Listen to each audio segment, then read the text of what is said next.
Broderick, the CEO and founder of Ignite EDU, where it's our vision that every student can learn, build, and strengthen their mental health foundation along their educational journey.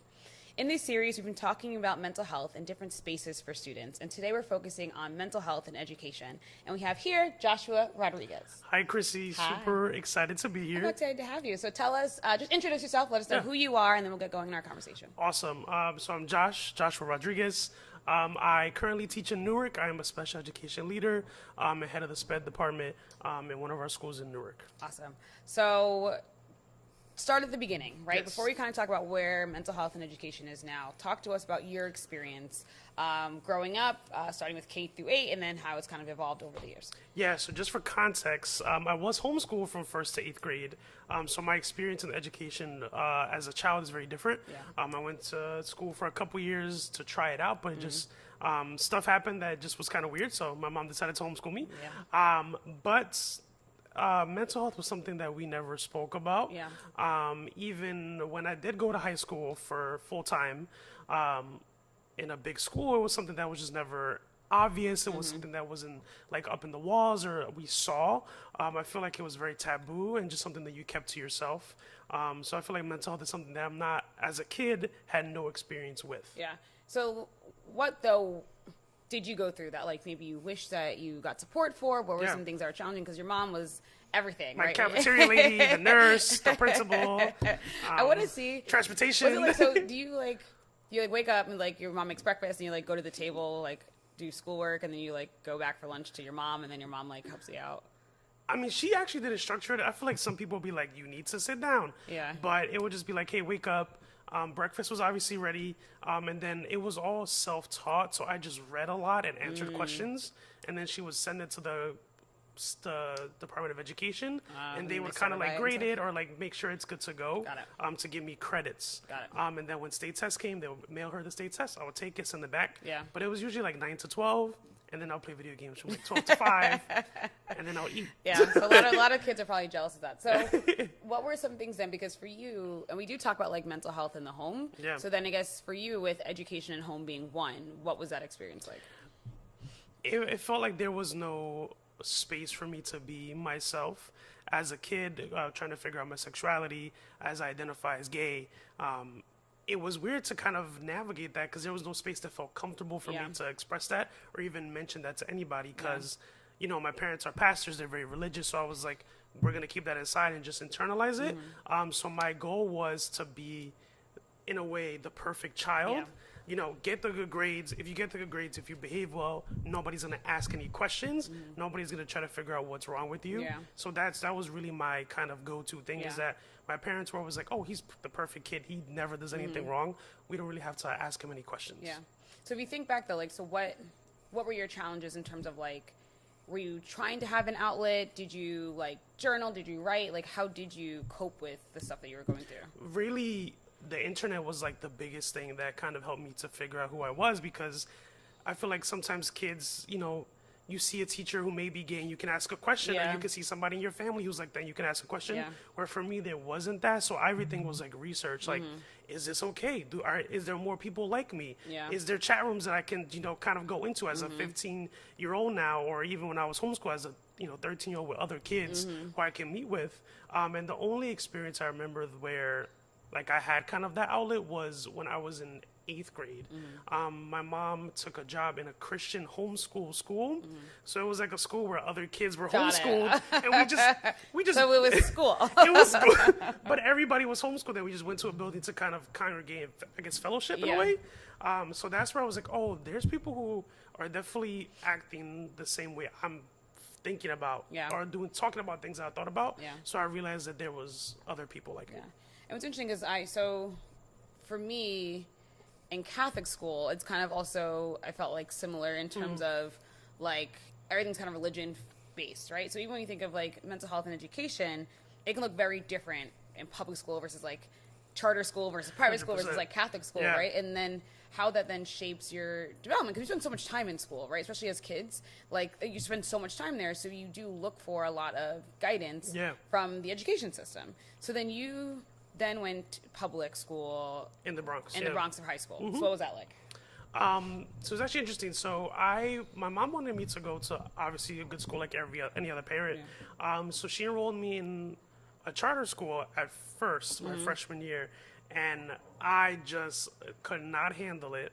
And I remember that first day I cried, and I was like 14. But like in what way? Like what? It just felt overwhelming. There were so many kids. There were so many people. Yeah. I remember there was a food fight, and I was like, "This isn't for me." And she was like, so I cried. My mom was like, "Okay, we're gonna take you out." Yeah.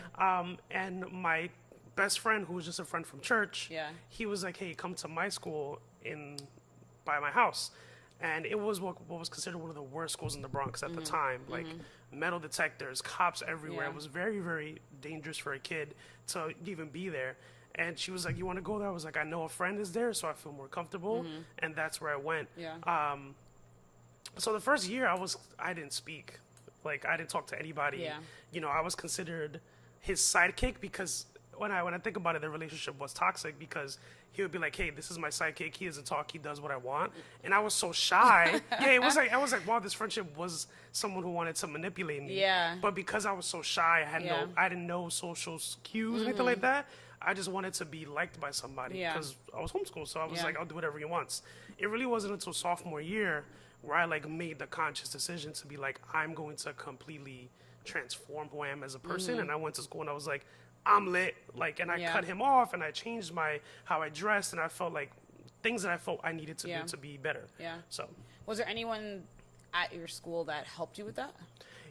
Yeah. So, I ended up gaining new friendships who were just so genuine, who I still have now. And they were like, "Yo, like you know, you don't have to." Like do what somebody else says. Like you should be you. We see who you are as a person when you're not with this hanging out with this kid. And I was like, awesome. Like you're right.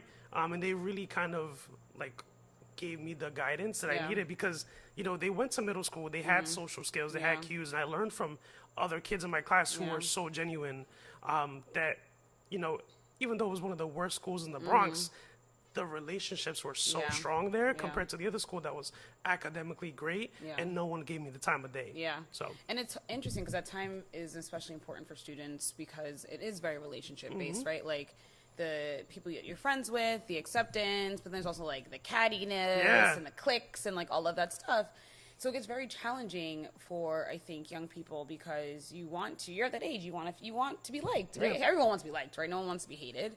And it is hard for kids, I think, when you're going to a space that's supposed to help nurture you, develop you, but you also can end up being so isolated, right? And then how that can catapult a lot of like the mental health stuff, like not wanting to go to school, right? I mean, we worked together for 2 years, and there's definitely students who didn't want to come to school because of that, right? So their attendance record, they're now like, you know, down the toilet and whatever, because though their mental health was not allowing them to feel comfortable in those spaces. It was anxiety, it was like all this kind of stuff that was making it hard for them. When you were in the Bronx, right? So K through 8 we're homeschool. Mom doesn't really know much, and family doesn't know much about mental health. So now we're in the actual school system. Was there support for you in school? Like were there counselors in the Bronx? You know, what did that look like? So from what I remember, I really feel like my school in the Bronx was like, if you are struggling, then we'll provide you with resources. But I feel like they were very hidden and very just like not in the forefront of the culture of the school. So like I said before, I had that like I kind of developed a personality where I was trying to be this perfect kid, always great grades, like did what I was supposed to do. So nobody questioned me, you know, if I was okay, because I always put up this front that I was amazing. Family's amazing. No matter what happens at home, we never talk about it. That's how it is. But I remember that there was so many organizations that, when I think about it as I'm older, that really provided support. You know, we had, you know, people coming in who gave what I consider now counseling to so many kids, when they would just say, we're just going to have a chat, or we're just going to have a conversation. Now that I think about it, it really was like counseling and just support for kids that really struggled. And I remember going in there once to have a conversation, and I felt so weird about it. Yeah. Because I was like, this is not a friend. Yeah. It's not family. Yeah. Why are you asking me these questions? Why you in my business? So I was definitely like, I'm great. I'm fine. Yeah. Life is good. And they never spoke to me again Yeah. because I really was hesitant about it. Yeah. It's hard, though. I think it's hard for everybody in terms of feeling comfortable talking about your challenges with people who don't know you yet. Yeah. Right? And then, how big was your school in the Bronx? So the building itself held about maybe 6,000 to 7,000 kids. Wow. But because the building itself in the past was so horrible and there was so much violence and gang activity, they split every floor into one school. So we had 7 schools in the building. Okay. So There's 7 floors? Yeah. It's a big school. Yeah, it was like, I would say maybe 6, That's a whole apartment building. 5 to 6 floors. It was ginormous. It was a huge campus, right? So we had like 4 high schools, 2 middle schools. In one building? In one building. I can't conceptualize what that looks Yeah, so my school was half of the second floor, all of the third floor. Okay. And then we had other schools that had different things. And I think to engage students, each school was like, had a theme. So like my school was all about, college readiness and, being ready, all that stuff. And then other schools were based on art and theater and media, music. There was a medical school, so there was a bunch of things. Yeah. And then was there enough of the supportive staff, do you think, per Absolutely student? not. I think, to be in a community, for those who know about the Bronx or don't, in Grand Concourse, which is one of the most packed areas in the Bronx, and to see the amount of kids, everybody had a struggle. There were so many kids who were homeless, so many kids who had issues with families, and we only had like 4 staff members who can support a building of 5,000. Maybe 10 people was the max, but that's still not enough. Yeah. The students fall through the cracks. Exactly. Right? And then how that can catapult all these other issues that are like happening for them, right? Because I'm trying to get support, maybe I'm trying to seek support, and either the staff members are overworked, they're burnt out. So when I used to work at Rutgers, that reminds me too, is like, so Rutgers, 40,000 students, and we would have students that like want to get support for their mental health, but there wasn't enough counselors. So it takes weeks to get an appointment. Exactly. Or they get an appointment, and then they're like, okay, we'll see you back in like 3-4 weeks. And they're like, what the heck? Like, I need something more frequently because I'm telling you that I'm like really struggling. So it's definitely hard, I think, with staffing as well. Was it different at least when you get to college? Because I know your college was a relatively small liberal school. Yeah. So, and just to go back super quick to a comment you said, the retention at our high school was a problem because of that, like teacher-wise. Oh, okay. As a student, we'd be like, let's see who didn't make it till next year, like which teachers they switched over because people were so tired and burnt out. In college, it was very different.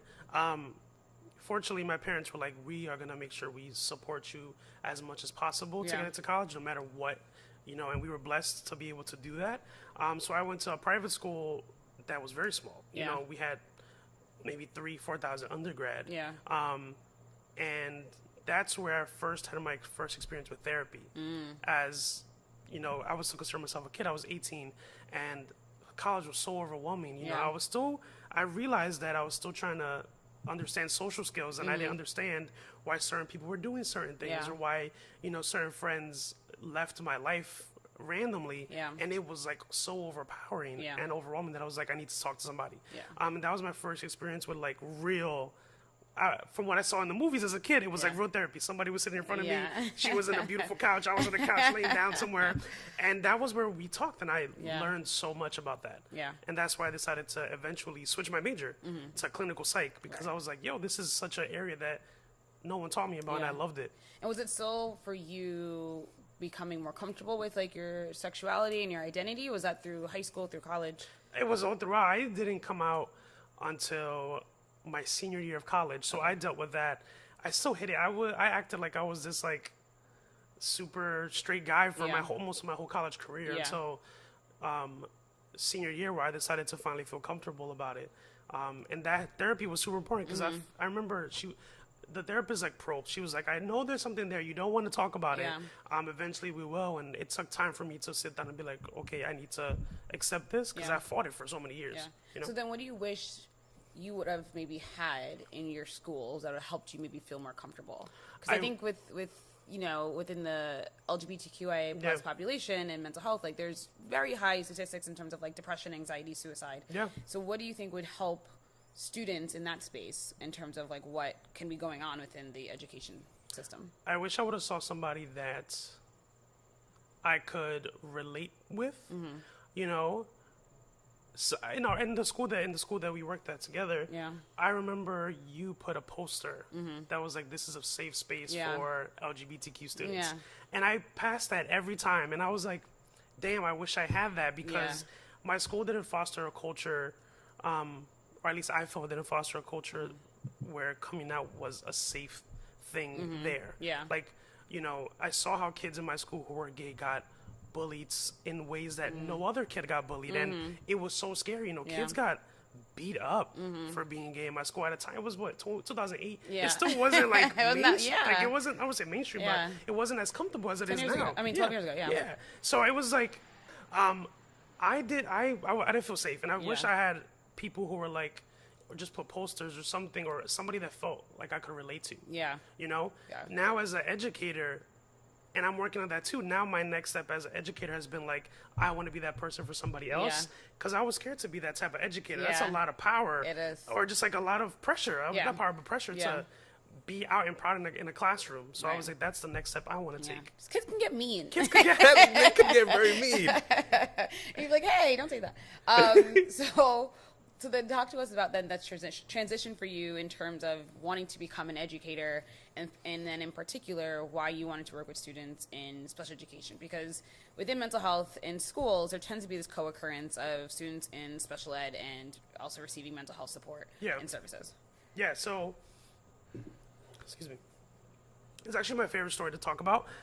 So I didn't want to be a teacher ever in my life. It was the one thing that I was like, I would never be a teacher. Because my mom did pre-K for a while, and I was like, yo, she's putting in work. I was like, that's not what I want to do. I don't want to work hard. Not that hard. And I was like, I would never do it. So my junior year of college, my math teacher from high school messaged me, and she was like, I think you would love this opportunity.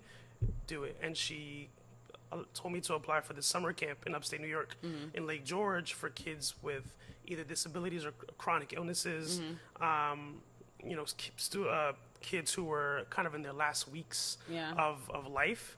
And I was like, oh my God, like I want to do it. I got in, and it was a full summer position. So I lived in Lake George from, you know, almost from May to August. That was a long time in Lake George, and it completely changed my life. I worked with 11, 12-year-olds in the Wolf Cabin who had things from, you know, spina bifida to cancer, who had the amputees, and to see us create a space of joy for kids like that, you know, kids who have never been in the pool before, we were able to do that. Kids who, you know, had no limbs left, we put them on a zip line, you know, hundreds of feet or 50 feet in the air, and they did a zip line. Like, things like that, it completely changed my perspective, and I was like, oh, I want to work with this population, but I don't know how yet. And then another teacher of mine who was Teach for America was like, hey, I think you should join. I think you'd be a great teacher. I was like, I would never do it, but I'm going to apply. So I applied, and I got in, and after that, I was like, I will only do it if I'm a special educator. And they were like, awesome. And I was like, I also will do it if you put me anywhere except for the Bronx. I was like, I didn't want to be in New York. I was like, I didn't want to be. You wanted like more exposure? I wanted to be That's fair. in Hawaii or California. I was like, I want to change my, you know, experience, be 21 years old. And they were like, we're placing you not only in the Bronx, we're going to place you in 2 blocks away from your high school. In the middle school your mom went to. Like, they were just like, we're putting you back in your community. And I was like, why would they do that? And I was like, it was the best thing because I was able to see my community from a different perspective.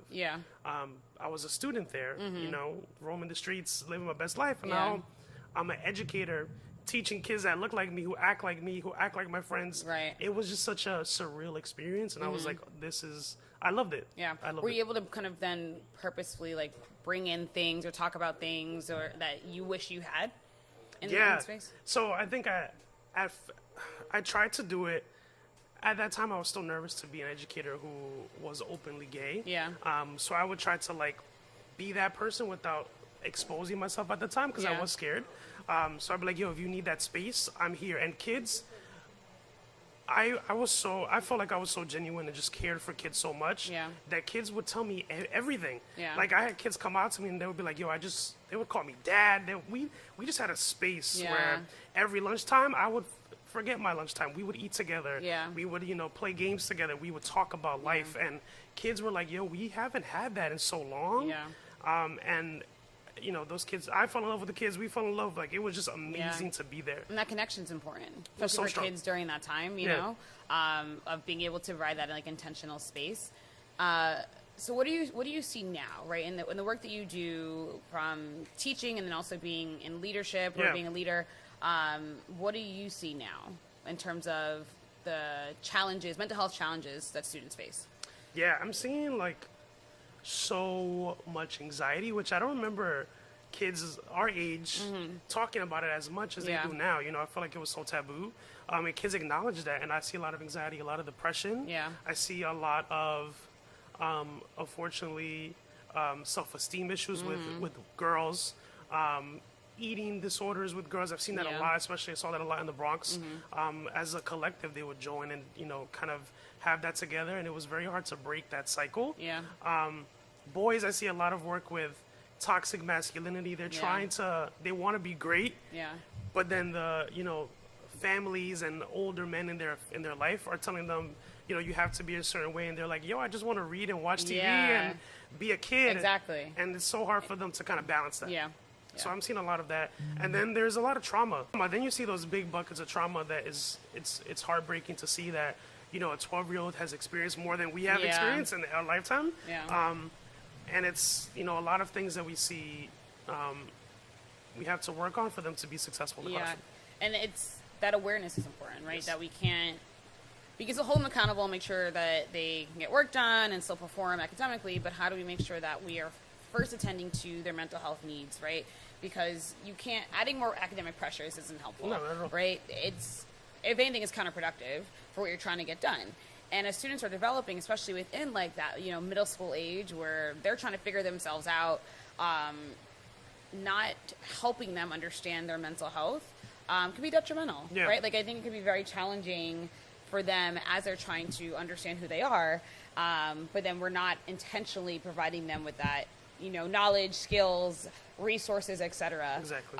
For all of them, not just for the ones who have IEPs. Who have IEPs, or the ones who are outwardly showing that they need support. How are you making sure that everybody is more equipped for that? Yeah. Do you see a strong? I mean, we both do, right? But can you talk about the at least the co-occurrence you see with kids with IEPs and also then needing that mental health support? But then how does that show up for them in terms of which one takes priority and things like that? Yeah, I feel like so many special educators unfortunately don't get enough of that mental health training. Yeah. Fortunately, I was blessed to have a psychology major, clinical psych major, so I got that foundation.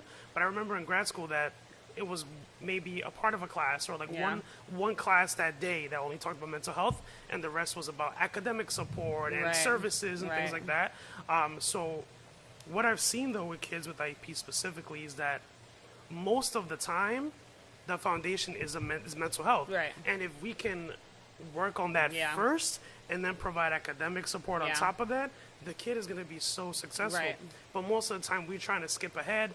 Let's just give them supplemental support. Let's add another teacher in the room. They'll be fine. Right. And it's like, wait, I mean, I can go up to the kid and provide modifications for days. Right. But if their focus in their mind is their anxiety or what's going on at home or how to cope with things, they're not going to be receptive to what I have to give them. Exactly. And how do we then also make sure it's integrated into all the fabrics within their educational experience, right? Yeah. That it's not just you're going to get counseling with the social worker in her office for 30 minutes once a week, boom. You're going to get, pull-out support for your IEP in this classroom twice a week for 45 minutes, boom. Yeah. Right? But then they're going to spend the next 6 hours, though, not getting any of doesn't support them exactly. at all. Yeah. And it feels like it's challenging, right? And I always, applaud the teachers that want to have classrooms that, attend more to that social emotional learning and mental health. But I'm and I applaud it and we can work, but it's going to be so hard when you're doing so much in your room and then the kids leave go to the next class and the next class, and they're not getting any of that, right? Yep. None of it's being reinforced in any other spaces. So what then should happen? What do you think should be what progress looks like?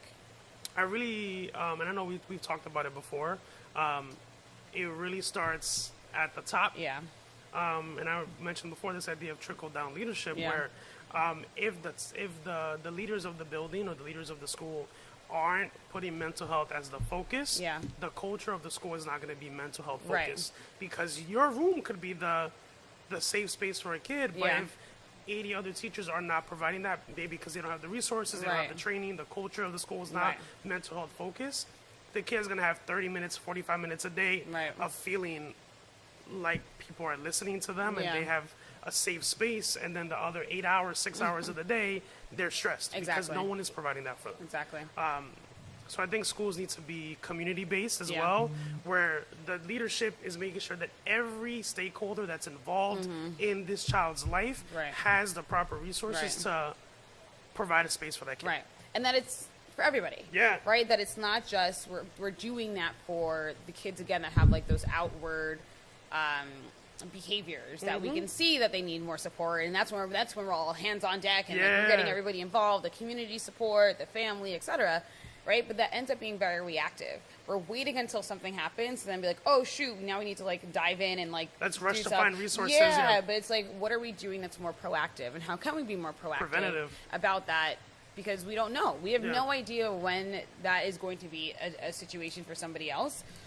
So how can we make sure that we are well equipped and they're well equipped for that, right? And I know you talked a little bit about that community approach in your school. So Yeah. Can you expand on that? Yeah, so my school in the Bronx was very community-based, and, it ended up changing the name to, community school. So the focus wasn't just on the kid, it Yeah. just was on the students. It was on everybody who has an interaction with that student in their lives, from the parents to the cousins to, the bodega guy in the corner, whoever was around us. Yeah. We wanted to make sure we provided some sort of resource. And at first, it started off like, let's just provide GED classes for anybody in the community. Okay. And, we had teachers volunteer to give that. And that was a way to bridge the gap between Yeah. anyone who was in the area. Yeah. To creating festivals that we interacted with the restaurants in the neighborhood, the local businesses, like things like that, Yeah. people were like, oh, we know this school isn't just a school. Yeah. We know the people who are in there helping our kids out. Yeah. And we know the people in the community. And Yeah. it created such a partnership. Yeah. To then, the goal was eventually, and they had moments where they did that when I was there, is to provide mental health resources for everybody in the community. And I feel like now that they developed a relationship with the local people, families, all these things, the families were more receptive. Yeah. Because they trust us. Yep. They feel like we're here for them. And it provided an opportunity for us to really create some good programs. It wasn't perfect, and it wasn't there yet. But I knew what they were going for, and Yeah. I think that if other schools can adapt that community approach, Yeah. it'd be extremely helpful. Because students live in bubbles, right? Yeah. You don't just grow and develop in the school building. The minute you leave those doors, right now you're interacting with the community members. You Yeah. go home and your parents and your Siblings and all family, this stuff. etc. Right? So we don't just live in bubbles. So how do we make sure that everybody is involved in this, Exactly. right? That when we talk about education, it's not just the walls, right? And I think if anything this time, right, with a pandemic, let us know that education can happen beyond the walls of Yeah. a school. So how do we make sure that we're including all these different stakeholders, right? And that's what led me to have within my company like that section for the community of support or community approach, because if we continue just to have things in silos, it just can take so much longer. Yeah, exactly. Right? And it may not be as effective, right? So yeah, we can have students running a club, but if the rest of the adults aren't on board, if they go home and they can't talk about it, Exactly. right? How is this really being effective? So with the community approach, it allows us to work with a select group of teachers, students, and parents, right, driven by the admin, right? Because they're like, hey, this is something that we want to make sure is a big focus for our district, for our school. Yeah. Training them to then go and be agents of change within their separate spaces, right? So teachers are leading professional development and helping Yes. out with like lesson plans, right? Students are able to run clubs and organizations on campus. Parents can lead parent nights. But it also allows them to come back together and communicate within each other's spaces, right? so students can give input for teachers, right, on how they can help with their mental health in the classroom, right? And be advocates for themselves. But then also reverse that students can learn like some of the stuff that teachers are going through and how this is actually very challenging for them, and they want to be able to like work together, right? We can, instead of pointing fingers at each people, maybe we can just come together and have those conversations. And I think sometimes teachers sometimes want to keep this like teacher persona, and I think kids want a little bit of vulnerability and a little bit of a personal touch. And I realized that the moments where kids felt the most loved is when I was Josh. Yeah. Like, I'm still Mr. Rodriguez. There's obviously a level of respect and rapport with your teacher and the student. But when I was just myself and I was able to show them a piece of my life, they felt so comfortable to share a piece of theirs. Yeah. And I think that's important.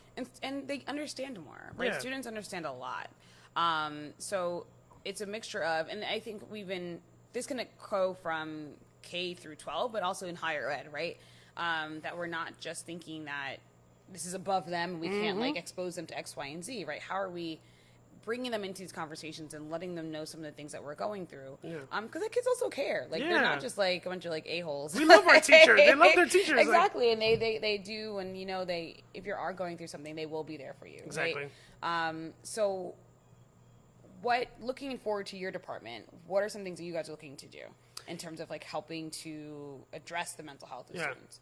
My goal this year is to make sure that the special ed department, which I like to call an exceptional learners department, is mental health focused. And it's not that one is better than the other, one is above the other, but that they're equal. The academics and the social emotional mental health aspect is also at the forefront for our students. Because we know that's one of the reasons why, you know, people say that we want strong data, you know, for our kids academically. We're not getting that because we're not meeting the social emotional needs. So it confuses me why people don't want that to be hand in hand. Right. And that's the goal for our department, is to make sure that we have goals for kids that are social emotional, that are aligned with their counseling goals if they have it, that are aligned with their academic goals, and we're collecting strong data to support them in every aspect. Right. And then hopefully being able to take kind of a step further, and like how do we also work on like that culture of the school, right? That it's not just again reserved for like only these students, right? Where to start, right? But how do we also look at it for every student being able to make a culture shift? That culture shift that it's very important for everybody, right? It helps everybody out. So any last thoughts, you know, wonderings, questions as it relates to mental health and education spaces? What do you think are some tools that teachers should use to create that, or try to create that culture shift? You know, sometimes it takes just one person to, you know, voice something to create a culture shift. There has to, for everything, there always has to be this awareness, right? There has to be a readiness and a willingness to change, but at first let's start with like an awareness that there's a problem, right? If you don't think there's a problem, you ain't gonna do nothing, right? Like I can come and be like, hey, yeah, we can, you know, provide consultation and we can help you out, but if you don't think there's an issue, all of that's going to be for nothing, right? I think wholeheartedly every school, K through 12 and higher ed, should be working on this, right? And a lot of places are trying to make impacts and make some changes. Again, most of them tend to be reactive instead of proactive, but there are some shifts that are happening. So first is like this awareness. Now when you're aware, then you say, okay, well, how can we start integrating it into the fabrics? Whether it's the type of questionings that we do, right? When you start your class, that first 5 minutes, how are you making sure that you're including in there some type of social emotional check-in, mental health check-in, right? How are you, when you're in the hallways, how you're structuring your lunchroom, like all of these spaces. You're talking to kids in the hallway. Exactly. Like all of those have impact and meaning, right? To even things that you said, right? Sometimes posters and sometimes things that are hanging up in the hallway lets people know that there's a difference in priority, right? So I hope that a lot more education spaces start to make that shift. I think coming out of a global pandemic, or still kind of really being in a global pandemic, it's becoming a huge, portion, right? How is this affecting the mental health of students? But how do we also keep it going? That it's not just like, okay, when things go back to whatever it's going to be, right now, then we kind of lose that, right? How do we keep this at the forefront, I think, is the important thing. Cool. Yeah. So as we wrap up, I want you to tell us a little bit about your show and things you're looking to do. How can people get engaged, follow along? What do you need? All that fun stuff. Yeah, so one of my very best friends, who was in high school, and those people that I talked about who kind of helped me with that shift. We created a show called J&L, and it really is about our experiences just growing up in the Bronx. We have very different experiences. He wasn't homeschooled. I was. He's Dominican and I'm Puerto Rican, Colombian. The culture just is very different. So we just brought our experiences together with our brotherhood and just create this funny show that hopefully people have related to and find it funny. And we're making a lot of moves. People love it. They seem to. Y'all are funny. They seem to resonate with us. And it just, I think, what makes it better is that I can do it with my best friend. Like, we have just been together for so many years. So it's just a natural flow, and the love we have from each other, people can see it. And we're just looking for you or people just to share it and show love and just get the word out there so people can also have some laughter during this time. How do we find you? Where are you at? Yeah, so you can find us on Instagram at J_L show. Once you find us on Instagram, there's a link for Facebook, Twitter, TikTok, all that. YouTube, all the great stuff. So, awesome. Well, thank you so much for being here today. It's obviously an important topic, as the premise of my company, right, is how we're integrating mental health within education spaces. So it's a beginning of a conversation, but I am very grateful and thankful for you to be able to provide input and insight from your perspective. Thank you so much. You're welcome. Make sure to grab your copy of the Ultimate Guide to Student Mental Health workbook or enroll in our Student Mental Health online course.